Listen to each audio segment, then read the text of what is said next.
আমিও মহিলাদের জন্য কোনো সংরক্ষিত আসন চাই না, তরফে নির্বাচন করবে। আপনি বারবার বলতেছেন মহিলাদের সমান অধিকার দিবেন, আবার যদি মহিলাদের জন্য নির্দিষ্ট আসন রাখেন, এটা আমি মনে করি তাদের জন্য অপমান করা হয়, অযোগ্য মনে করা হয়। আজকে নির্বাচন কমিশন এবং বর্তমানে নির্বাচনকে নিয়ে যে সুপারিশ মালা পেশ করা হচ্ছে, দ্বিকক্ষ বিশিষ্ট সংসদ হবে, 505 বিশিষ্ট আসন হবে, 400 আসন হবে নিম্ন কক্ষের, 105 আসন হবে উচ্চ কক্ষের, যেখানে মহিলাদের জন্য 100 আসন সংরক্ষিত রাখা হয়েছে। আমি বলবো যেই কোঠার বিরুদ্ধে আন্দোলন করেছিলাম, কোনো সংরক্ষিত থাকবে না, ওপেন থাকবে। আমিও মহিলাদের জন্য কোনো সংরক্ষিত আসন চাই না, তরফে নির্বাচন করবে। আপনি বারবার বলতেছেন মহিলাদের সমান অধিকার দিবেন, আবার যদি মহিলাদের জন্য নির্দিষ্ট আসন রাখেন, এটা আমি মনে করি তাদের জন্য অপমান করা হয়, অযোগ্য মনে করা হয়। তাদেরকে অযোগ্য করতেছেন কেন? তারা লড়ুক, আপনাদের ধারণা অনুযায়ী তাদেরকে লড়ার সুযোগ করে দেন। সংরক্ষিত আসন আমরা চাই না। কোনো মহিলাদের জন্য সংরক্ষিত আসন করা মানে তাদেরকে দুর্বল করা, তাদেরকে যোগ্য না মনে করা। যদি আমি যোগ্যই হই, তা আমার জন্য কেন সংরক্ষিত আসন থাকবে? আমার জন্য কেন সংরক্ষিত কোঠা থাকবে? ওপেনভাবে তারা লড়াই করবে। যদি এই প্রস্তাব আমরা দিতাম কোনো মহিলা লড়াই করতে পারবে না আপনাদের সংবিধানে, তাহলে আপনারা প্রশ্ন তুলতে পারতেন। কিন্তু আমি কোনো মহিলাদের জন্য সংরক্ষিত আসন চাই না। ওপেন লড়াই করতে হবে, সবাই ওপেনভাবে লড়াই করবে। এরপরে আমি নির্বাচন কমিশনকে বলবো, এবং যারা সুপারিশ করতেছেন, যারা তড়ি ঘড়ি করে নির্বাচন চাচ্ছেন, সংস্কার হওয়ার আগ পর্যন্ত যদি নির্বাচন দেন, সেই নির্বাচন ব্যর্থ হবে। আবার আপনারা প্রশ্নবিদ্ধ হবেন। আজকে কিছু দল তড়ি ঘড়ি করে নির্বাচন চাচ্ছে। আপনারা কোথায় ছিলেন? 16 বছর পর্যন্ত আপনি কি করেছেন? কোথায় ছিলেন? কি আন্দোলন করেছেন? ঈদ কি আপনাদের এখনো যায় নাই? ঈদ কি আপনাদের শেষ হয় নাই? বারবার ঈদের জন্য আপনারা মানুষকে আশ্বস্ত করেছিলেন ঈদের পরেই আপনারা আন্দোলন করবেন, সংগ্রাম করবেন। বহুত ঈদ চলে গেছে, কিন্তু আমরা আন্দোলন দেখি নেই, সংগ্রাম দেখি নেই। ছাত্র জনতা আমরা হাজারো জীবনের মায়া ত্যাগ করে রাস্তায় ঝাঁপিয়ে পড়েছিলাম, অথচ দেখা যায় আমাদের রক্তের উপরে, আমাদের শ্রমের উপরে, আমাদের ত্যাগের উপরে আজকে ফ্যাসিস্ট বাংলাদেশ থেকে হটতে বাধ্য হয়েছে। অথচ দেখেছে 90 ফ্যাসিস্টরা আবার দেশকে দখল করেছে। এক চাঁদাবাজ তাড়িয়ে আবার আর এক চাঁদাবাজকে বসাবার ব্যবস্থা করতেছে। আমরা চাই লেভেল প্লেইং ফিল্ড না হওয়া পর্যন্ত যিনি নির্বাচন দেন, তা নির্বাচন প্রশ্নবিদ্ধ হবে, মানুষের ভোট অধিকার থেকে আবার বঞ্চিত হবে। আমরা চাই এমন এক নির্বাচন, যে নির্বাচন হবে গ্রহণযোগ্য নির্বাচন। সমস্ত ভোটাররা তাদের অধিকার প্রয়োগ করতে পারবে, সমস্ত ভোটাররা নির্বিঘ্নে ভোট কেন্দ্রে গিয়ে তাদের ভোট অধিকার প্রয়োগ করবে। সেখানে পেশি শক্তি থাকবে না, কালো টাকার কোনো ছায়া থাকবে না।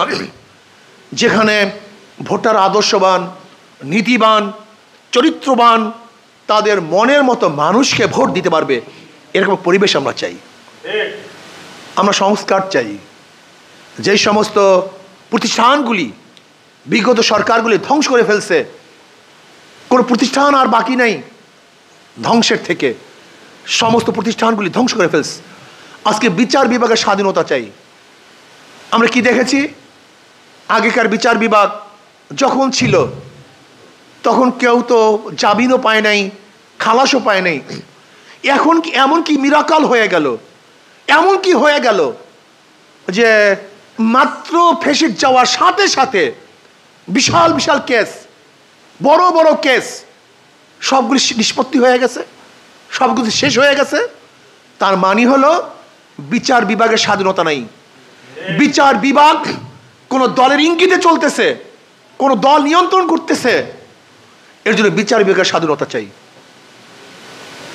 একটা রাষ্ট্র, ভালো রাষ্ট্র, এর সবচেয়ে বড় প্রমাণ হলো বিচার বিভাগের স্বাধীনতা। এইটা যেটা ফ্যাসিস্ট রাষ্ট্র না, এটা করাপ্টেড কোনো রাষ্ট্র না। এর বড় পরিচয় কি? বিচার বিভাগের স্বাধীনতা। আমি চাই বিচার বিভাগের স্বাধীনতা চাই, যেখানে বিচারকরা তাদের আইন অনুযায়ী বিচার করবে, কোনো সরকারের প্রেসারে তারা বিচার করবে না, কোনো কারোর ইঙ্গিতে বিচার করবে না। আমি তো এই কথা বিশ্বাস করি, যদি বিচারকরা কোনো আওয়ামী লীগকেও যদি বিচারের মাধ্যমে খালাস দেয়, সেখানেও যেন চাপ প্রয়োগ করা না হয়। আবার যদি আইনের মাধ্যমে আমাকেও আটকিয়ে দেওয়া হয়, সেখানে প্রেশার ক্রিয়েট না করা হয়।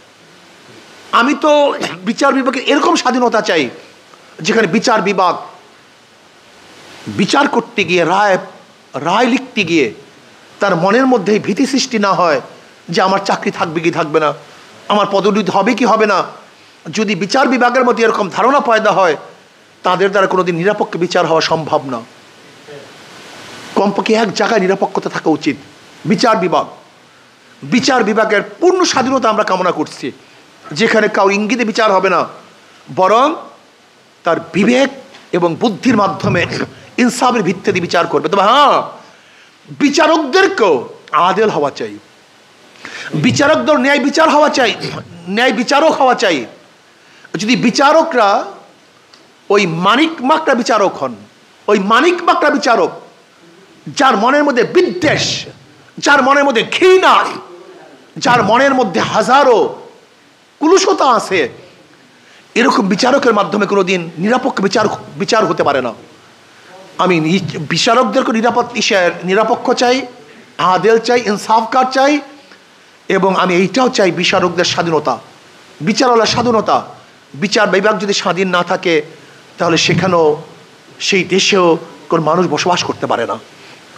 এর জন্য নির্বাচন কমিশনকে বলবো, পিআর সিস্টেমে নির্বাচন চাই। পিআর সিস্টেম, সব জায়গায় পিআর সিস্টেমে নির্বাচন চাই। 300 আসন বা 400 আসন, সব জায়গাতেই পিআর সিস্টেমে নির্বাচন চাই। যদি পিআর সিস্টেমে নির্বাচন না হয়, তাহলে কোনো অবস্থাতেই আপনি পেশি শক্তির ব্যবহার এবং কালো টাকার সরাসরি বন্ধ করতে পারবেন না। এর জন্য পিআর সিস্টেমে নির্বাচন হতে হবে। মার্কায় ভোট দিবে, কোনো ব্যক্তিকে নয়। যেই মার্কা যত পার্সেন্টেজ ভোট পাবে, সেই অনুযায়ী তাদের প্রতিনিধি সংসদে যাবে।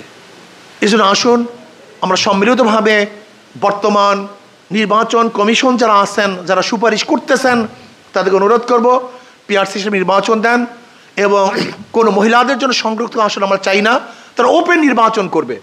যদি তাদেরকে সংরক্ষিত আসন দেন, তাহলে আমি মনে করি এইটাও কোঠা, যে কোঠার বিরুদ্ধে আমরা আন্দোলন করেছিলাম, এইটা আমরা চাই না। এবং যদি সংরক্ষিত আসন হয়, তাহলে এইটা মহিলাদেরকে অপমান করা হয়। কাজে আল্লাহ আমাকে এবং আমাদের সবাইকে ইসলাম, দেশ, মানবতার কল্যাণে কাজ করার তৌফিক দান করেন।